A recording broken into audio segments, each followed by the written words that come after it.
யோசேப்புடைய வாழ்க்கையில ஒரு நாள் அந்த சிறையிருப்பு திருப்பப்பட்டது.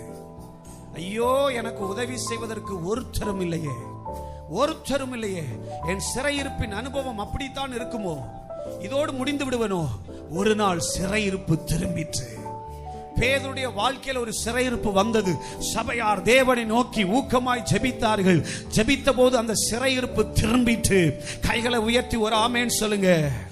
பவுலும் சீலாவும் கர்த்தருடைய ஊழியத்தின் நிமித்தமாக சிறைச்சாலையிலே அடைக்கப்பட்டாங்க. அவங்க பாடி துதி செய்ய தொடங்கின போது அந்த சிறையிருப்பு திரும்பிற்று.